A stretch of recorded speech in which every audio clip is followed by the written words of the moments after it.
At this time, I'll call the July 25th, 2019 meeting to order for Dixon County Commission. If you'd please stand and join in the flag salute. I pledge allegiance to the flag of the United States of America and to the republic for which it stands, one nation, under God, indivisible, with liberty and justice for all.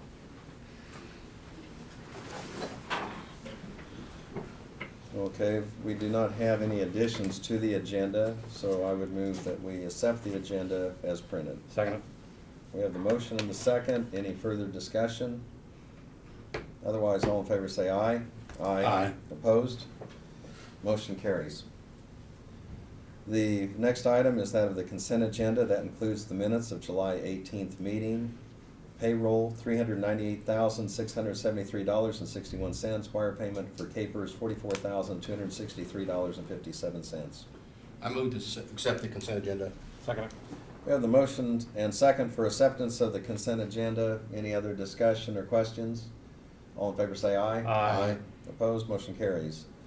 Okay, commission comments.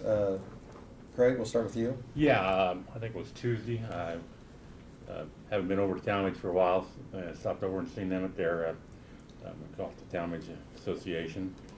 There was about 10 people there. Had some discussion about the Fair Road being closed, time frame on that, the cost of it. Tried to engage them in the budget process and hear what we were doing, and they hadn't seen it yet, so I'll hear more about that later after they get their tax statements. That's all I have, Lynn. Okay, Ron? I did have an opportunity to participate in the Tri-County Fair. Do have some concerns about what's going on with the Tri-County Fair, and I think we need to sit down and talk about that a little bit more with the folks up there, but I would sure like to give a lot of support to them and to make sure that's a successful operation and that they do good, so, yeah. Okay, thank you. Earlier today, I attended the Military Affairs Council breakfast over at Junction City, and it's just for community partnerships with Fort Riley, Junction City, and surrounding communities. And there were representatives there also from Manhattan, as well as the county commissioners in Geary County, myself.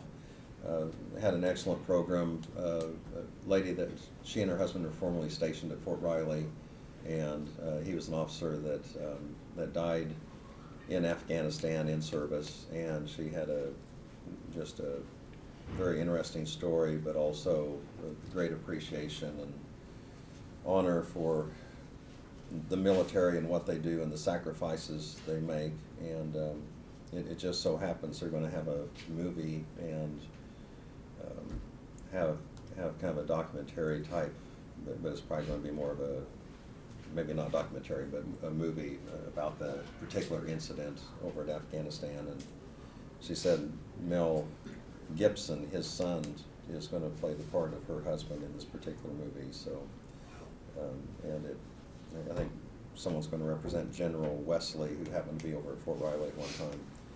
But anyway, it's a very interesting story. Also, I talked to some people as far as on the Flint Hills group that they're forming that's more of an impromptu group. General Wiggins and former Command Sergeant Major Champagne head up that group, and so I'm going to be following up with that. It's just more for discussions for regional partnerships.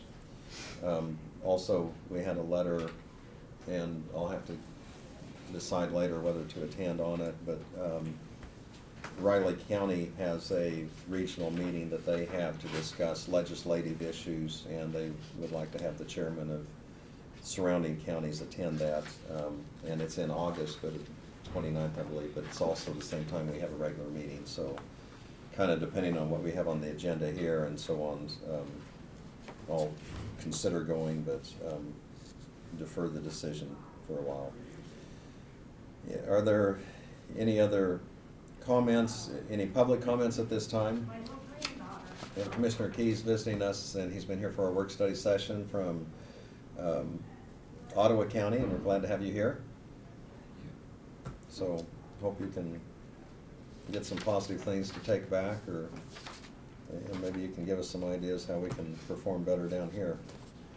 We've met him before. We have regional meetings of county commissions, and Ottawa County usually attends that, along with Clay County, Saline County, McPherson, Gary, Morris County, Marion County, sometimes Chase County. So, anyway, glad to have you here. We'll go ahead and move on to reports of county officers. So, Brad, would you give you a report at this time? Yeah, we talked a little bit in the work session about the groundbreaking that's scheduled for next week, 9 o'clock, and we'll start your meeting off. So we'll be out on the east side of the courthouse at that time, weather permitting, and get that set up and be able to kick off our jail construction project. Looking forward to that. As you're aware, the dump truck that we had damaged a few weeks ago, give you a little update on that. We went ahead and gave them the okay to start repairing it. Just to protect ourselves, we contacted K-Camp, had the adjuster go look at it. He looked at it, he was willing to, or he wanted to total it if there was actually gonna be an insurance claim. And he had said he thought it was worth about $45,000 ballpark. You know, I wanna say it's an '07 model with 70,000 miles on it is all.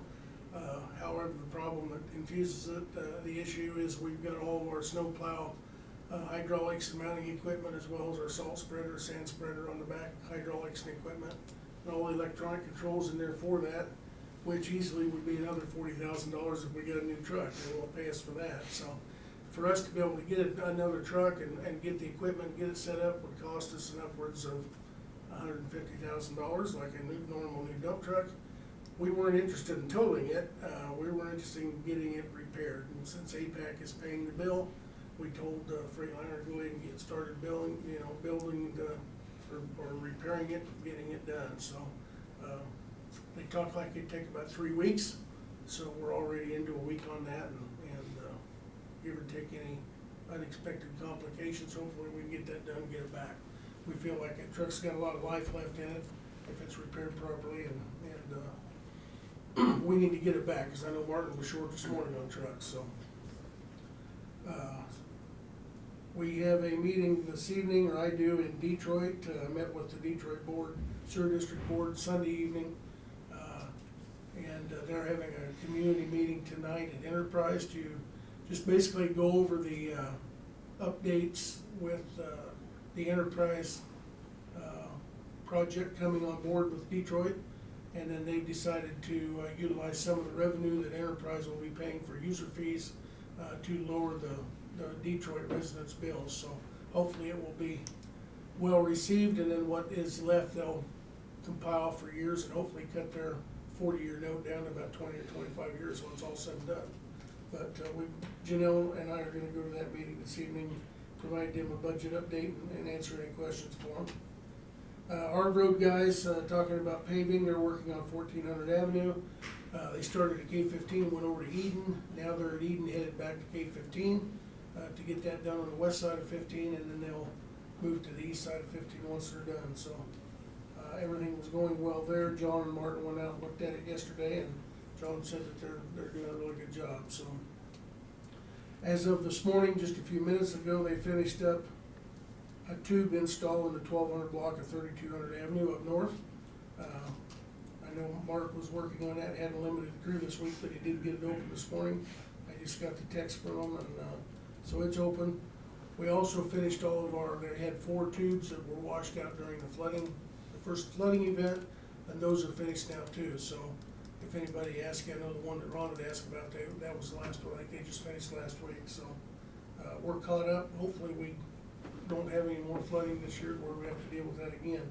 We do have a number of shouldering locations and driveways to do that we did and washed out again on the second event.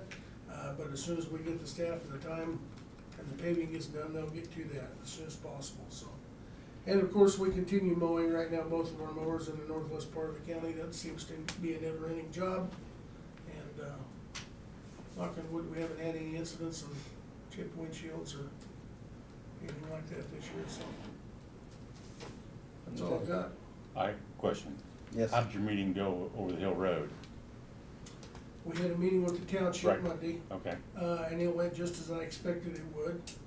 They're not interested in doing anything, and they had a little bit more information than what John and I were able to research, in that the original developer out there developed that as a private driveway and didn't want the township involved in it. One of the township board members has been around long enough, he remembers that, and he said for all these years, they've been told to stay off of it, not do anything, and he thinks that that's why it was never planted properly and adopted by the county, because they didn't want anybody in there. So, their position was, if they want us to take it over, it's gonna have to be gravel like anybody else's. We can't maintain paved roads. If they wanna pave it, they can pave it at their expense, so. So at some point here in the future, I'll relay that to the person that had contacted me from Over Hill Road and see how it goes. Okay, thank you. Doug? No, don't have anything, thank you. Okay, I'll move on to notices and communications. We did receive from the state of Kansas, and this is a billing for our revolving loan fund, and so we can take care of that. And then also, I mentioned earlier, this is from Riley County, and they're gonna be hosting a regional legislative meeting to go over some of the policies and various issues regarding the state, and kind of went through some of the areas of success that they'd had in the past on that. And they are gonna have some legislative people invited to that, and that's for the month of August. Also, I had Chuck Clemens stop by the office. He had been here the week before. I didn't have a chance to visit with him, so I missed him. But it was in regards to the damage to the dikes and levees and things being compromised as far as the roads out there, and they need help more than what the county can do, and it's a bigger problem than individually they can easily handle. And I'm kind of suggesting that what we do is write a letter of support for them, just to try to raise the awareness and send that to our U.S. senators and congressmen. And it doesn't just impact them on that particular location of the river, it's all down the river. We had David Mills was in here, Ryan Sturts was in here. One of the Wilsons stopped and visited with me the other day. So anyway, if there's anything we can do to help them get some federal assistance, or see what options are there. If I don't think it takes a motion, but if we're in agreement with maybe Brad to draft a letter to bring back to us. Oh, yeah, I agree. Okay. That's all we had. Was there anybody else that received any notices or communications that you want to bring up? Nothing on computer, Lynn. Okay, none, there's no unfinished business, no other business? Is there a motion for So adjournment? moved. I second it. We have the motion and the second. Any further discussion? All in favor say aye. Aye. Opposed? Motion carries. We're adjourned.